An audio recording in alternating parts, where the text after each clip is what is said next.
Hey guys, welcome to my program, Mikaili, where I'll be connecting you to the global kitesurfing community every week directly from the Barong House. Today, I am coming at you live from the Three Corners Resort in El Gouna, Egypt. I am still here in El Gouna training with my coach, Fabio Ingrosso. For those of you that don't know me, I am 16 years old from Brazil and 3 times kitesurfing world champion. So I have a weekly program on YouTube. So if you haven't checked it out, do so and make sure to subscribe because I have amazing content posted every week. For those of you who have always dreamed of going to the northeast of Brazil for the amazing kitesurfing, tune in and learn about this amazing destination. Today, we will be talking about my local kite spot, Cumbuco and Cauípe, with my special guest, Alex Neto. Alex is an amazing local rider and a professional kite surfer. He has been competing on the GKA World Tour, and he still competes to this day. He speaks both English and Portuguese, so this is going to be a great live. Since I want to share with all the foreigners today, we are going to be doing this in English. Well, mostly in English. We might add in some Portuguese along the way. But yeah, during my program today, don't forget to comment and ask questions during the show. So make sure you check it out because it's going to be so fun. So let me introduce you to my guest, Alex Neto. Fábio, pode colocar o vídeo aí.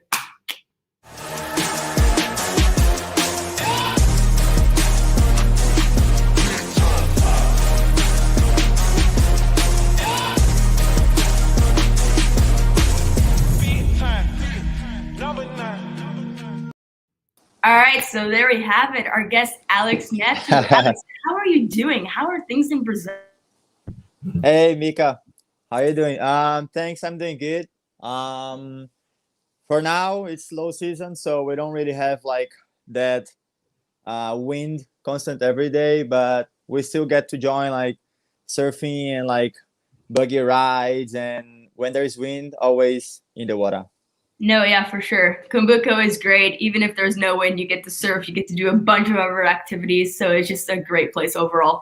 Alex, tell us where you grew up and when was the first time you saw kite surfing in Cumbuco? So I grew up. I come from a beach called Icaraí, where I live till today, and it's pretty close to Cumbuco, about 10 kilometers. So I start surfing here, and then a couple other friends, they started kiting like back in 2006, if I'm not wrong. And but they were still surfing, like in the low season, they Yeah, were so still low surfing, season surfing, high high season season kiting. kiting. And I was like just asking them like, please teach me, until a day they couldn't resist anymore, and they're like, okay, we're gonna They take were you just sick to of it. They're like, here's your gear, let's go. we're gonna take you to Cumbuco Beach, and we're gonna give you some lessons, and we'll see what's gonna happen. And then I just like fell in love with the sport. I managed to learn very quick.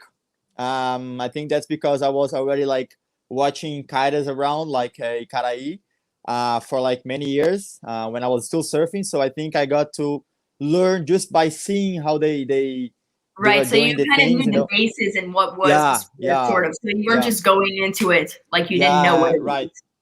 So yeah, and then I learned in 2007. Then I think in 2009 I was competing in the amateur, like in the juniors, Brazilian nationals, Right. and managed to like be top three.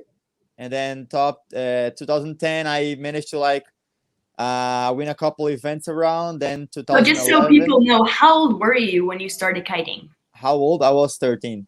You were 13, okay. Yeah, yeah, So you did the juniors and then you went into the pro circuit when you were around 16, 17-ish? yeah. Just around like 16, just around 16. And then I did my first trip to Europe in 2010, I think. It was Actually, crazy. how did you decide to become a professional? Sure, you wanted to learn and you were very enthusiastic about the sport, but what made you have the drive to want to compete in it? Well, I always wanted to be a professional at something, like at any sports, and I tried Right. to be at surfing before. But I mean, like where the place where I come from, where we live, it's not like the easiest one when you want to be a professional surfer and get sponsors and like compete and stuff. So, and then when I switched to kiting and started like winning a couple events, I felt like, okay, this is my place. This is what I want to be doing for the rest of my life. And Right, right. I just like focus on it and put a lot of effort, and things were like happening like every year better and better. And then I was like, okay, I'm gonna still like surf for sure, but kiting, that's something I want to take forever. Talking about competitions, are you going to do the tour this year if it happens? Or are you just taking a little break and waiting for the time, or are you just kiting for fun now? I don't know. I will see. Like maybe I feel motivated like a bit before the events start. But for now, at the moment, to be honest, I'm not really like training and pushing myself on freestyle. I'm just like kiting for fun around and like doing wave riding, foiling, and like just like have a good time in the water.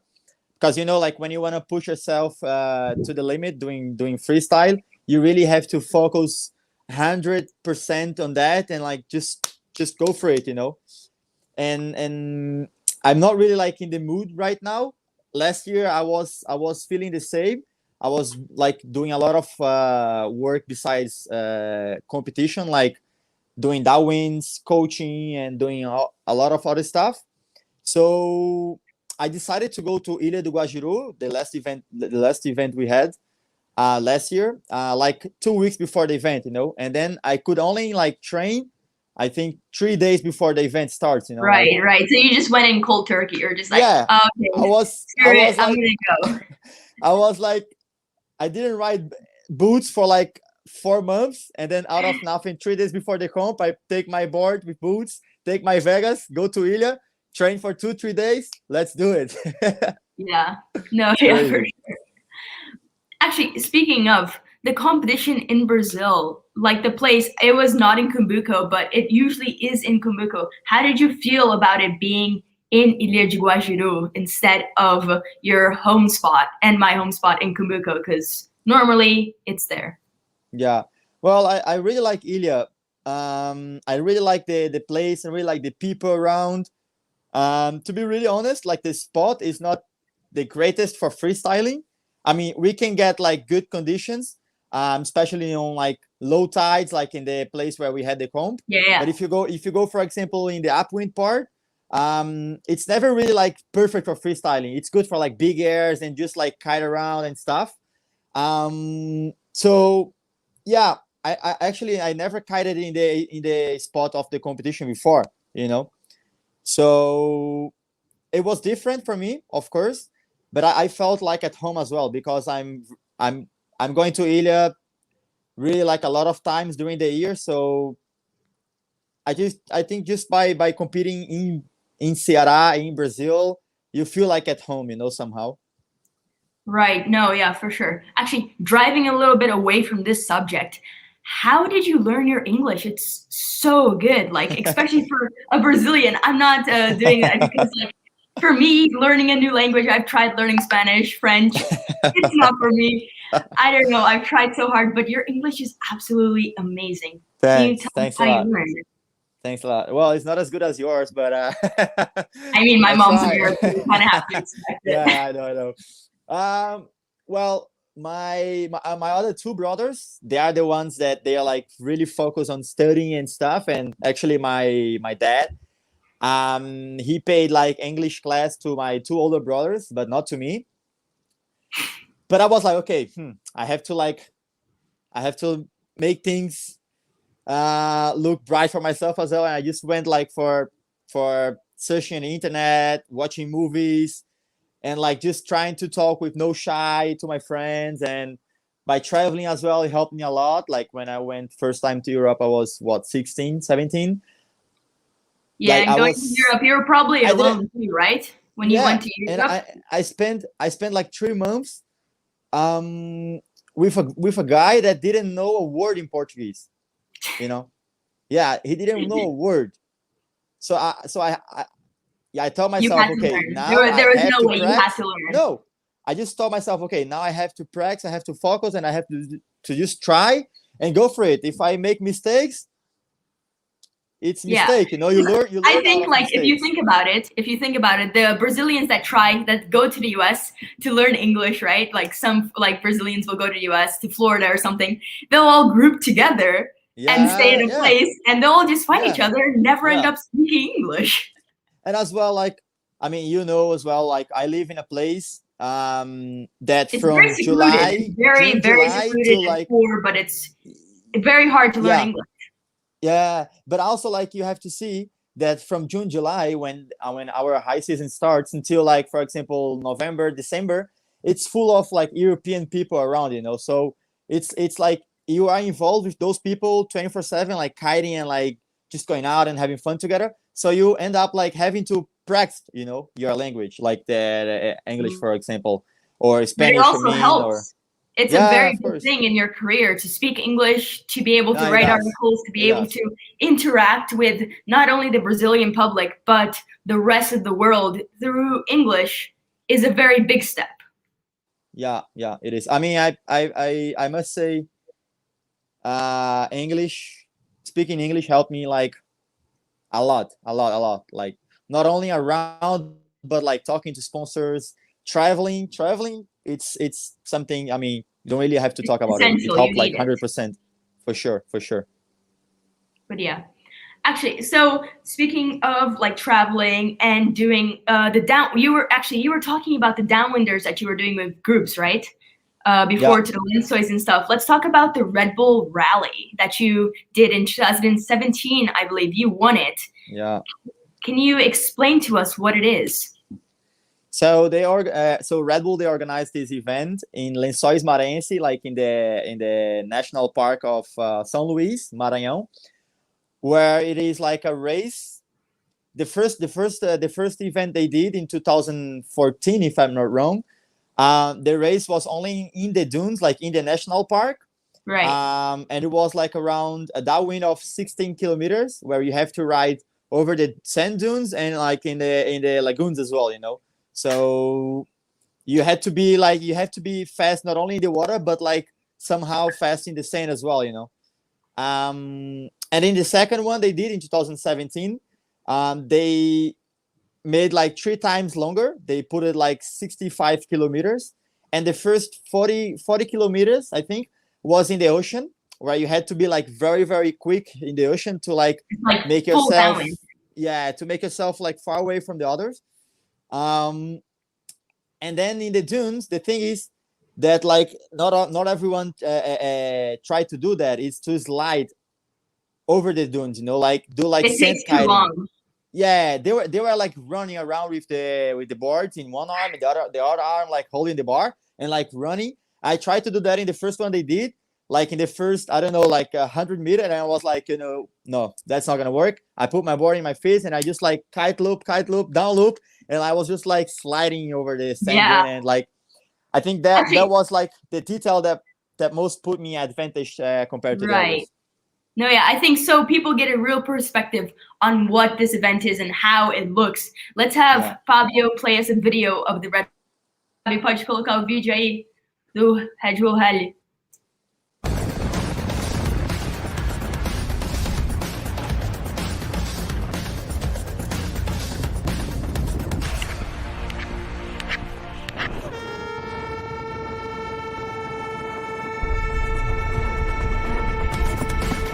Quando eu tô no meio dos lençóis, parece que eu tô em outro planeta quase.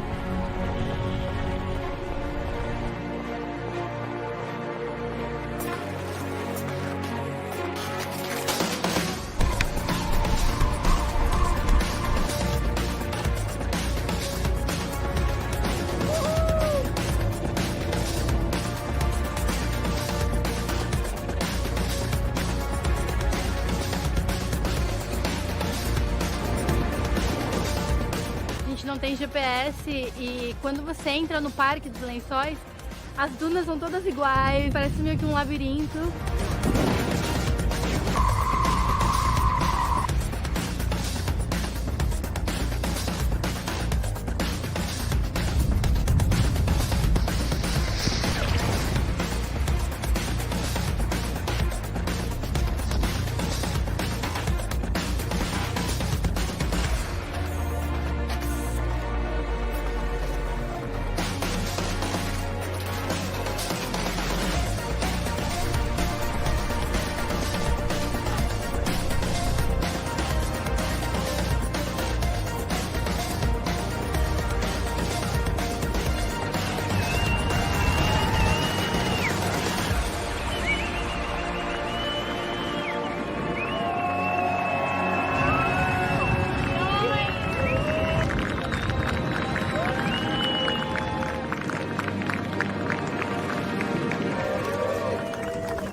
All right, now that we know what it was and how extreme it is, can you tell us what it was like actually experiencing it? Because it looks like it was very, very tiring. 60 kilometers of going downwind and running through the dunes. It must have been just exhausting. How was it?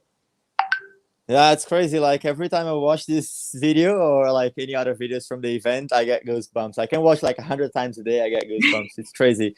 The feeling is amazing. I think you only can feel for real what it is like competing in that event when you actually compete, you know, by watching the video or by hearing about it. It's you can like imagine how it is, but it's you can never really fully comprehend it. No, it's a crazy feeling because I mean, like you are just beside, I don't know, 40, 50 other kiters, very like close to each other, like competing for like every meter of land, of water. And I mean, like I did a million times, you know, like sliding over the sand. Like, for example, when I do downwinds to Kauipi Lagoon, I go from the ocean to the lagoon, like a lot of times sliding over the sand, you know. But it's like that I'm just doing like naturally, you know, like for fun. Right. And then there in the event, Competing. It was crazy. Like, yeah, competing, like you just like put a lot of effort to do what you did like for fun, but like for real, you know, for serious. And you were saying, sorry. Yeah, it's crazy. No, but as you were saying, like about you winning, like everything is just like meter by meter, you know? If you think about it, you see that you and Carlos were just inches or centimeters apart from each other when you won. It was like you and Carlos, and then you just got the lead at the very end. Yeah, that like final couple meters, it was like really tense, for ourselves, because like we end up like taking a lot of speed, to get to the final point, that we went a little bit downwind, ending up in the little like sandbank where we had to run. If for example I was like way in front of him, I could like just kite easily, and then just go around the sandbank in the upwind part, and then go a little downwind to the final checkpoint. But no, we were like taking speed and like going full on, that we end up like going a little bit downwind, and we had to cross this 20-meter sandbank to go in to be in the final checkpoint. So there he was like in front of me like a couple of meters, so I just put my head down, and I was like running like Usain Bolt, and like just in the last meter of the water, from the sandbank to the final point, I just threw my board like very strong, and I jumped on top of it, and I managed to like pass him like in the last half meter, I think. Yeah, it was. If you watch the video, you can really see that the Yeah. two of you were Yeah. so close. Yeah, I mean, in the first part in the ocean, he was in front of me like 2 kilometers. He was in front, and then in the dunes, I managed to like get close Catch to up. him. Yeah, I managed to like catch up, and I was like, me and him like this, first, second, like all the way to the final point, where we were like close to each other, like very, very close, and then I managed to like pass him in the last meter. It was crazy. Yeah, so it was just neck to neck the whole thing, and then at the end, I just hope they can like organize an event again like that, and you're gonna compete, so you feel the. I wanted how it to. is. I've always wanted to do it, but when that happened in 2017, I believe I was 12, so I heard that. I wasn't allowed to do it, and it was just this thing where I was like, heard. no, again, my age, heard. why? Actually, I remember not only in that event, but like in some of the world tours, you had the level, you were like you got the spot, but you just couldn't compete because your age. Yeah, exactly. That's like I would win the trials, or I remember what it was. I think it was the trials. But I would go in, I would have a spot, but they would never let me compete because of my age. And I would just be like, come on, guys. Come on. But speaking of doing the event again, do you know why this event even stopped? Apparently they got like some issues for having the permission from the people who take care about the area. So like the government and the environmental, yeah. So they wanted to do again, like every 2 years they wanted to do the event, but I spoke to people from Red Bull, and they said like it's just too difficult to get the permission. So we're gonna like leave for the future and see like if things gonna get easier, and we'll see. But I really hope they do it again. Right, yeah, me too. Hopefully they will. Okay, well, now let's talk about the main thing that we came here to talk about. Let's talk about Cumbuco and Kauipi. So, Fabio, can we play a video of Cumbuco and Kauipi, please?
All right, so there you have it. Mine and Alex's beautiful spot. Beautiful it's shots there. Amazing.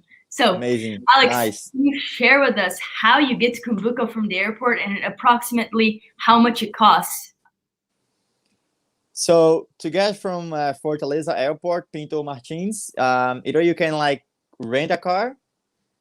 There are like a lot of options around there, or you can take a taxi. That's gonna cost you around 100 reals, and just fix the board bag on top.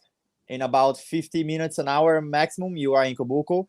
And the good thing is that if you arrive during the day, in 2 hours after you arrive, you can already be kiting. Yeah, just set up all your things and just let's go. Easy. Yeah, no, Brazil is so good because all the spots are relatively close on any beach because the wind is suitable. There's a big sandy white beach that you can just go pump it up. It's not like some places where it's covered by like trees and forests where you can't go in. So that's another really good thing about Brazil and its coastline. The one thing people think about Brazil is that it's really dangerous. Can you give us a little perspective on this and how it's gotten better the last few years? It's so dangerous that I never get robbed. I mean, I mean, like, everywhere you go, it can be dangerous, you know.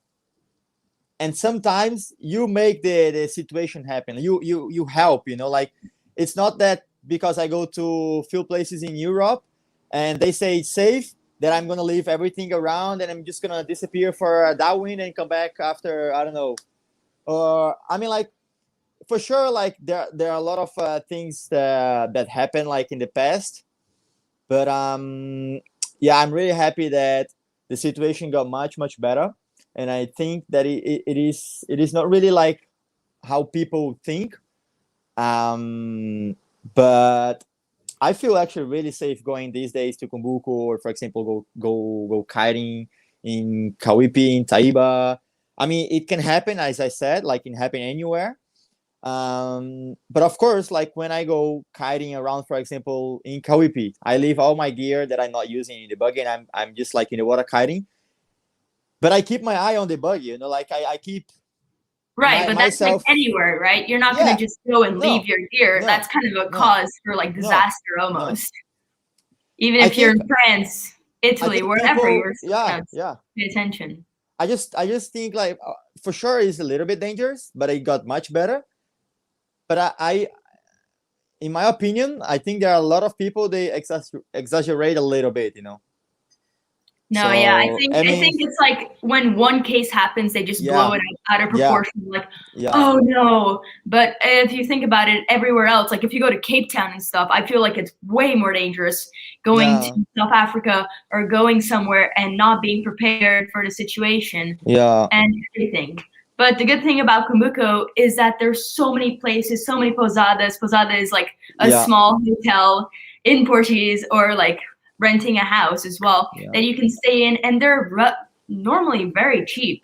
And there's actually, but the good thing is there's cheap hotels, there's really luxurious hotels that are really pricey, but then there's really affordable things that you have good breakfast, really good service, and most of the people that stay in those pousadas are kiters. So people you interact with are all at the same like vibe, and everybody's like, yeah, let's go kite, let's like book a trip together and go to the dunes and like ride around in buggies and stuff. So the environment that you're in is very like happy and like enthusiastic about the same thing that you're going there for. So if you're really traveling alone and you want to meet up with other kite surfers, it's like Brazil is Cumbuco in general is just super easy to meet new people.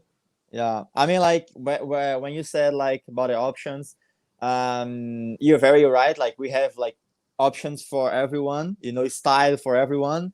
You can stay in a nice posada where you're gonna be around with a lot of kiters for 80, for 70, for 100 reals.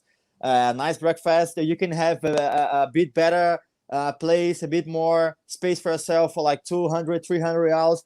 And you go up to like, for example, resorts of Carmel, for example, you pay like 700, 600, up to 800. But that's something like, I mean, if I you think go it with, goes into if the you, thousands actually. yeah, no, it go even more. Like the one in Taiba, it goes to like 2,000, 3,000 reals. But Yeah. I think I mean, like I would really like enjoy to like stay a week in those places, but I don't really see myself as a kiter. It's Going not with the vibe. friends, It's not like the going with vibe that you're looking yeah. for. I mean, that's a nice place when you like when you are like a small family and you're You're like on not kiting vacation all and day you just want long. to chill. You don't kite every day. You want to have massage. Your wife wants to like go for a buggy ride as well, and then you want to have like a nice place, comfortable for you and for your family. But if you go like for kiting and you want to be like out all the time and you want to only go to the posada to sleep, you don't really need something very fancy and expensive. You go for something like low cost, and there you're gonna have like good vibes together with everyone that you're like kiting during the day. You know.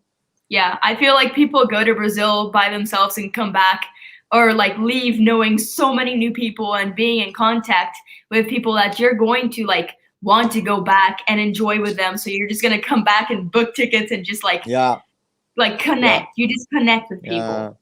I And have. Sorry, say. no, go ahead, go ahead. Now I have this. I met this guy last year from Poland, and he rented like one of my buggies. And like when he finished the staying, and he gave me back the keys and stuff. And the last day, he told me like, "Hey, be ready because next year the same dates I want the buggy again, and make sure you reserve for me." So it's like Yeah, it's crazy. Like people like they already make plans a year before that they yeah, will they come back, want you to come know. back. Yeah, yeah, Like the that's everything, you just want to come back to the place.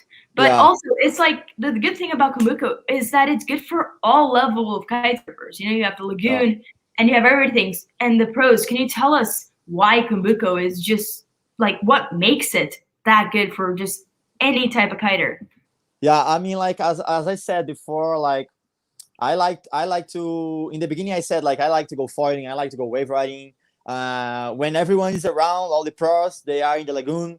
I go to the lagoon to meet them, to kite with them, and I mean, like the good thing is, like you just said, we have conditions for everyone, you know. And for someone who likes to do everything, you can do everything basically in one day. You know, if you are like, if you have a lot of energy, you go surfing in the morning, you go for like a quick freestyle session, and then you have lunch break, and then you go for a wave ride, and then in the sunset you go for a foil session. So you can do like all the pretty much all the disciplines in only one little place. You know, that's amazing to be honest. Yeah, and also the conditions, like the wind and everything. It because in the Yeah, morning it's a bit lighter. So if you do want to go for a foil session in the morning, you can, and then it gets stronger throughout the day. So midday you go yeah, to the lagoon, do some freestyle, go wave riding, go for big air, do whatever you want. yeah. People like constantly ask me like, hey, what's your favorite spot around the world? And I always say like, depends on what you want to do. You know, if you want to go freestyling, is there. If you want to go wave riding, is there. If you want to do everything, is here. And I mean, like, I have been traveling around the world like for years, and I went to like a lot of amazing spots. But I think my favorite spot is still Cumbuco, Taiba, the beaches around where I live. You know, Right. because we have good Everything. conditions for everything. And when would be the ideal time to come to Cumbuco? I would say from August to November, mid December. But I mean, it's we say this. It's a funny phrase. Like, um, if you wanna kite in the low season, you gotta be a local, because if you live here, if you live on the beach, for sure there will be like 1 2 days, even up to 3 days during the week that it's gonna be like some wind from Small the win, yeah. rain, or like there'll be always some wind, either for wave riding with some ice waves, or during the sunset where the wind gets a little bit stronger and you go foiling, so there will be always some wind. Right, right. And the water. The one thing I love about home is the water. There's no need for wetsuits. it's always warm. Even at like it might get a little bit chilly at sunset, but all in all, it's just great. You can just use. Actually, you want to wear a wetsuit, like Yeah, a shorty, to protect yourself yeah, from the sun, or like yeah, a long sleeve rash guard. It's not for the cold; it's for the sun. You yeah. know? What I normally do, like I just wear like a lycra, like a thin lycra, a lot of sunscreen, and then during the sunset, I put like a neoprene top, which is like 1 millimeter, just for that case when it gets a little chilly during the sunset, and you're still motivated to keep on kiting and training, and you want to be, if you want to feel a little bit more warm, and then you just wear one of those suits, and then you can like kite until it's dark, and you're gonna Right, feel right. good in the water. The one, yeah, it's just so nice. But because it's so warm, you want to go there and kite. But it's also, there's so many people that just show up in Cumbuco, know nothing about kite surfing, go in the water, like just swimming or whatever, and see kites and want to learn. And from my perspective, when I go there, there are so many kite schools. You can find Yeah, lessons for beginners, and you can also even find somebody to coach you on yeah. like certain levels as well while you're there. Alex, when looking for a kite school, can you tell us where to look? um I mean, there are like, I don't know, 100 options in Cumbuco. Like what happens a lot is that everyone is a kite instructor there. But of course, like you just need to be careful a little bit, like to the place where you look for the lessons, and if that person has like good quality material, if that person has the ABK, the Kite Brazilian Association card, if he was like registered in the system, and if he made like the course to be like an instructor, and there are only like a few of those ones around. Yeah, you have to do like a background check almost. Yeah, I mean, like what I suggest is like when you wanna learn how to kite in Cumbuco, always ask a little bit around the locals. If you know some local, just ask a little bit around before you just like go to a place Whoever. and like book whoever and book. Yeah. No, yeah, for sure. Because so many people use Cumbuco as a hub of the Yeah, Northeast, so yeah, there's just so many people coming and going, and then the people, like the locals, find that as a way to make money too. So yeah, they'll learn how to kite, and after a week they'll be like, oh, okay, I'm an instructor now, I know how to kite, but they won't have the background training to know no, about the security. So it's very yeah, important that you go to yeah, a certified ABK kite school yeah. that know what they're doing, and they take all the safety precautions needed. Right. Yeah. But also, apart from Cumbuco, there's Taiba, Paracuru, Perea, Jericoacoara, and some way other famous kitesurfing beaches. Alex, can you tell us about the transport to get around the northeast part of Brazil? So if you, for example, arrived in Fortaleza, and as we said before, you can either take a taxi to Cumbuco, or you can rent a car. For example, if you rent a car, you can always drive from Cumbuco to Taiba, and then from Taiba to any other spot further north, with the rental car. I mean, there are only like a few, for example, secret spots that you're not really gonna be able to go with a small car. But if you rented a 4x4, you're basically able to go along all the coast to Jerry by the Off-trail. beach with no problem, Or Just like if you are in off-road. Cumbuco, yeah, easy. And if you are in Cumbuco and you can from the airport by taxi, they do the service called a shared taxi, a shared transfer, where like daily they go daily to Jerry, from Fortaleza to Jerry, and they can pick you up in Cumbuco or in Taiba, and then you pay like way less, but you go in a car, in a big car, in a comfortable, nice car, with other people that you don't know, but you end up meeting them, and then you make friends and whatever. Or you can like book a private transfer that costs around 600-700 reals from Fortaleza to Jerry, and you go by yourself or with your family or with your friends, and yeah, basically it's just like that. Yeah, because from Cumbuco, it's around like a 3.5 hour drive to Jericoacoara, or to most of these different destinations. Yeah. So Yeah. that's why one reason why it would be kind of pricey as well. Yeah, it is. But yeah. The good thing is, the one thing that I really enjoy are the downwinders. Alex, tell us about the downwinders starting from Cumbuco, because I know there are so many locations that you can go to. Yeah, like there are a few companies working just for that, organizing downwind trips. And actually, I have been working with some of them, where they organize and downwind with a car following on the beach. They organize the posada for yourself for yourself. They have snacks on the cars, and they invite either a rider or a very good guide to go in the water with you. And that's what I have been doing a lot lately. You know, like I go with the customers during the downwind in the water, showing them around like the spots that they cannot really go in, or just showing the way. You know, like they kind of follow me. Yeah, you're the guide. Yeah, and normally like those companies, they like to always book the hotels during the trip on the beach, so you can basically like you start in Cumbuco, for example, in front of your posada, and the place you're gonna arrive, where you're gonna sleep, It's it's gonna also a be beach.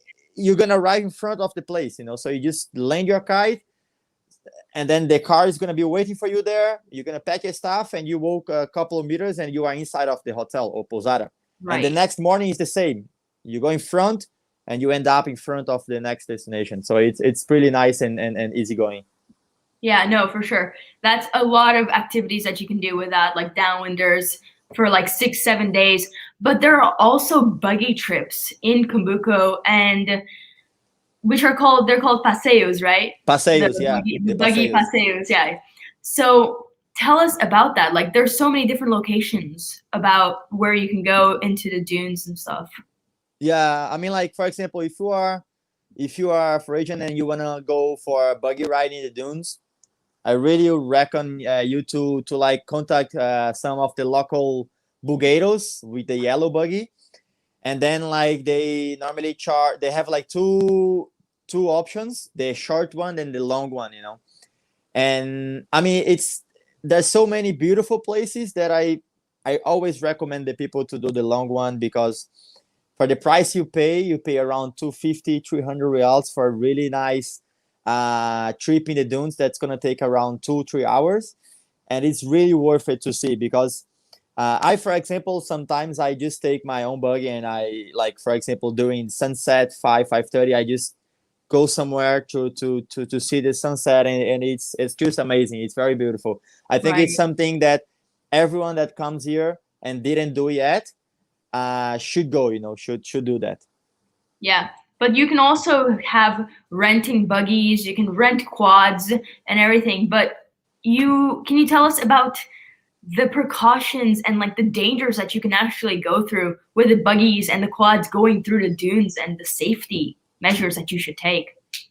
Yeah, so I mean, it's not nice, but every year it happens once or twice.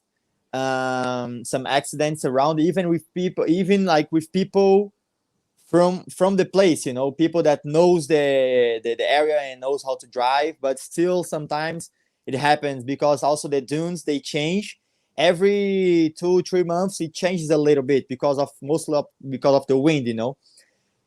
So I mean, like if you, for example, come to Cumbuco and you rent a buggy, either you pay a local guy that works doing that, you know, a guide to drive for you, or you just like go to one of those guys with the yellow buggy from the buggy association, and then just like pay the price and just like relax, sit in the back, maybe drink your beer and having no problems by Yeah, no not knowing worries, the just way. enjoying. Or yeah, I don't recommend anyone that rents a buggy to go in the dunes alone, you know, maybe with a local or something like that. But even though I don't really think it's the smartest idea.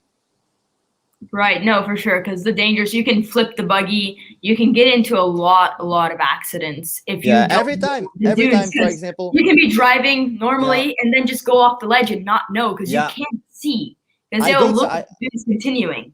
Yeah, I do it sometimes, but I don't really like so much to do because especially during like midday and like those times, it's the time that the most of the bugueros they are up in the dunes, you know, so they don't wanna have you around because you know like you can crash into them or they can crash into you because sometimes you don't know the way, like the way that has to be done, you know.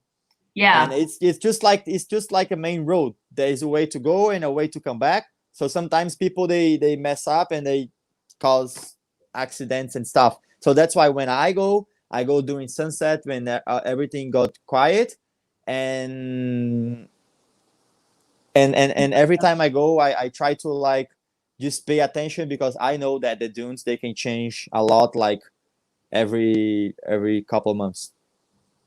okay, swerving back into the lagoon perspective and the conditions, what is it like just spending a day at the lagoon? Because I know there's lots of huts. If you look at the video, there's lots of huts all Yeah. over the beach. Can you tell us what those are? Yeah. So what I normally do, um, I go to Kauipi during the morning, have a quick session, and then I drive back to Cumbuco, which is like I don't know, the distance in between is around 6 7 kilometers, so it's nothing. Um, but I know there are a lot of people they just like to go in the morning and they stay the whole day. Especially in their first days, they are like just addicted Riding. to be in the water, just riding. So you can just like park the buggy just around the lagoon and leave your kite pumped on the beach. Go for a lot of quick sessions. Go out, and then in one of those barracas, you can like have some snacks, coconut water, or even like I don't know, someone who is not driving have a beer or something. Yeah. Um, and then like just go back in the water after a little bit. So I mean, like it's getting better and better. But I can imagine like when people were coming here like 10 years ago, there was almost no huts around, so you had to like take your food with you, or you do the same what I do, you know, go for a quick Right, session and then right. drive back to Cumbuco to eat something or stuff like that. For those of you that don't know what Kauipi is, it's a flat water lagoon. It's pretty big and it's surrounded by huts that you can park and just stay under the shade. And on the downside of the lagoon, there's restaurants, and you can go there and just stay and enjoy while you're basically as Alex said, your kite can be pumped and you just go and eat and then come back into the water. It is around like a 15-minute drive if you're going through the road and you don't have a 4x4 car, but if you have a buggy or a 4x4, then you can go along the beach, which takes like what 5 6 minutes max if you're going and you know the trail and you don't get stuck, of course, because it's pretty bumpy, you Yeah. know. You gotta drive on the beach. But yeah, as we were saying, Cumbuco and Kauipi are just right next to each other. And Kauipi is also like a small little village because that's where Carlos Mario is from. He lives there, he trains there. He basically just walks out his front door and pumps his kite and then just goes into the water. Yeah. Yeah, we have also like other big names, for example, Goiaba. You haven't seen like him kiting back in the days. I think you are not maybe kiting still. But Evandro, you saw him kiting like in the beginning. And there are a lot of other big names. Carlos Mario, it's just one of those guys like that can Right. wake up, open the window, check the water, check the wind, pump the kite in front of his place and just jump in the water. I mean, that's amazing actually. Before, when I was like starting to compete, I used to like go and spend a few days in Evandro's house and just stay there because I knew that by sleeping over, I could wake up around 6 7, and there was always some wind to go in the water already with no crowd on the water. Right, right. It's just great. Cumbuco, honestly, Cumbuco just has everything. It's like if you can't find anything in Kauipi, or if you break your kite or something, Cumbuco has everything you basically need as a kite surfer: food, repair shop, somewhere to sleep. Yeah. Alex, how many repair shops are there in Cumbuco? Because I know a lot of people go there and end up either breaking a line or breaking your kite, and they need a repair. It's very, very important. Can you tell us about that? So these days we have around 4 or 5 repair shops, which it's pretty nice to see, like I mean, like how better they are getting every year. You know, like every time I see a kite or a bar that got repaired by someone, I see, wow, it looks like just like as original, you know.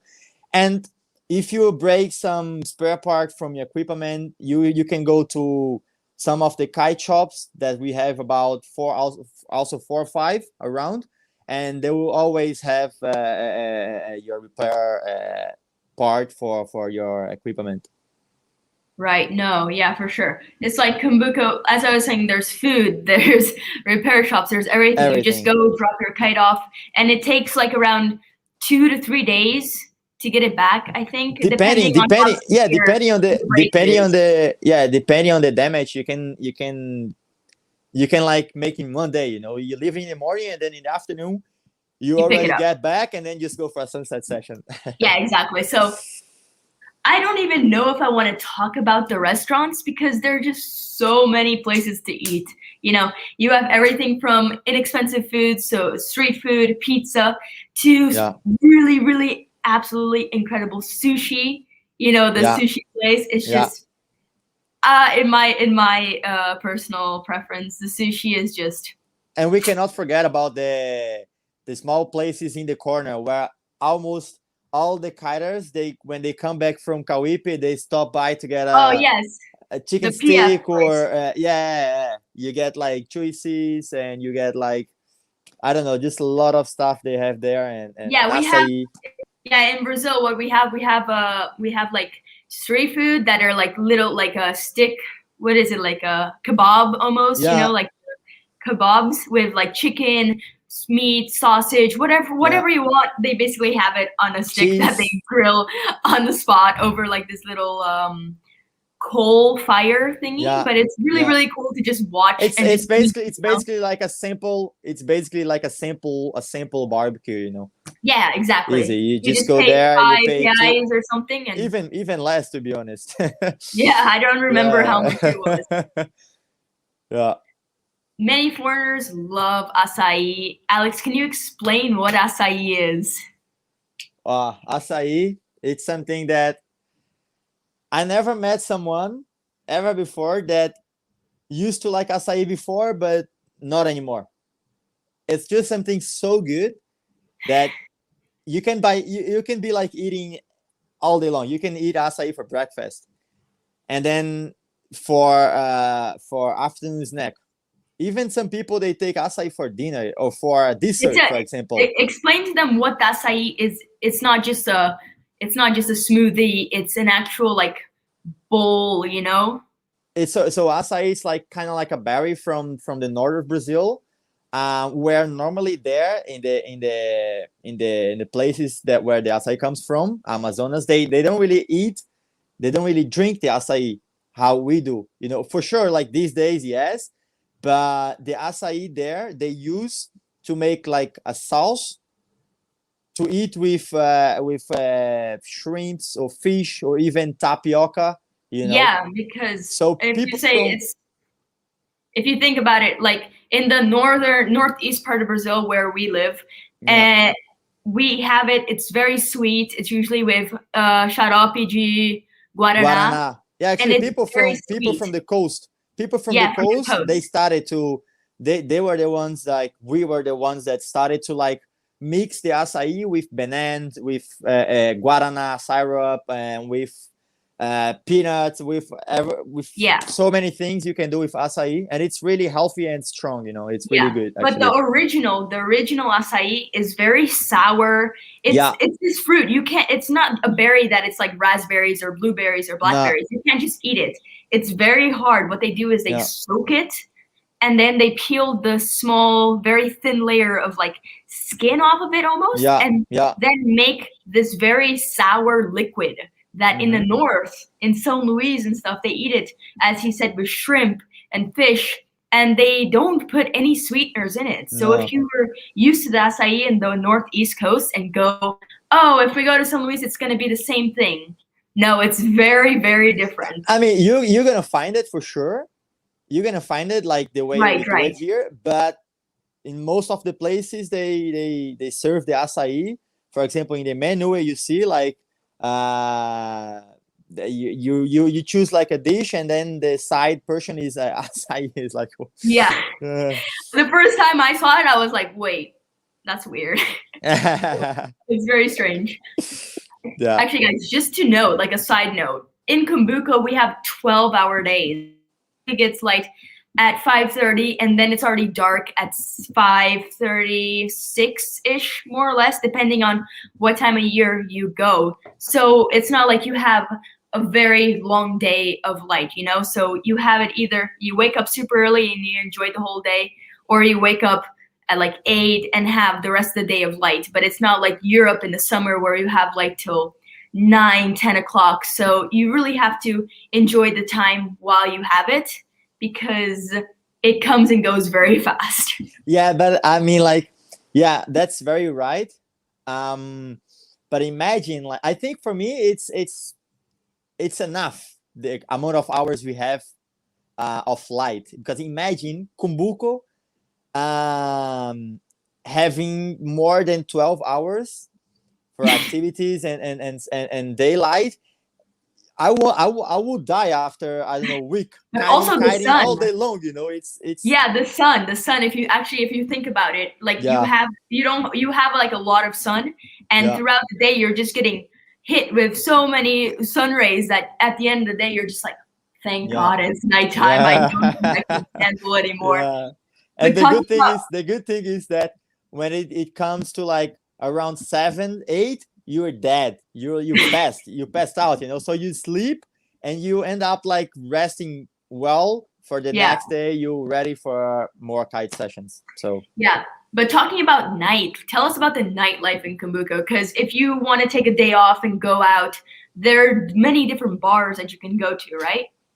Yeah. There are, like, I mean, like in some of the restaurants even they have sometimes that little area on the side where you can just like after finish dinner, you can just go on the side and like just be around with friends in a more cozy area having some drinks. And then later on, like around 11, you go down to the square where they have like these small bars that you can like either sit around or just stay standing, you know, like around, and you're gonna end up seeing a lot of the people you saw in the water during the day. So that's the good thing about it, you know. Right. But also that's the good thing. Like, it's not like you go at night and you meet really new people, you know. It's like the same people, it's the same sort of crowd, same sort of vibe. Nobody's really going there to party and stuff. It's just like nice and chill and enjoying your time with everyone. So that is also a very good perspective on this. It's not like you're going, let's go all-nighter, you know? Yeah. But yeah, well, Alex, it looks like our time is coming to an end. Is there anything you might want to say or add about Cumbuco that I might have missed? Well, I just can't wait for the high season to come. And again, I want to be like just around to help everyone that needs help around. And I can't wait for everyone to come over. We kite together. And if someone there that watched the live that has some questions or doubts about Cumbuco or about any service around, you can like just go to my Instagram, Alex Neto, and just ask me straight there, and I will be there to help you guys out. And Mika, you in Egypt, have some good days there, training, focus. You have a long career to go, but I can't wait to kite with you again. Yeah, me too. I can't wait for it. It's going to be great. Well, thank you so much for taking the time out of your day to come with me here on the Mikaili Live. It's been a pleasure. And hopefully we'll see each other in person soon. Thank you, Vivi and Fabio in Brazil, for helping me with my program. But guys, tune in next week for the Portuguese version of the Laguna, Egypt. I'm going to be explaining to my Brazilian fans who might like to enjoy, might like to go around and see Egypt. So make sure you tune in, and it's going to be great. Thank you everyone for tuning in, and see you next week.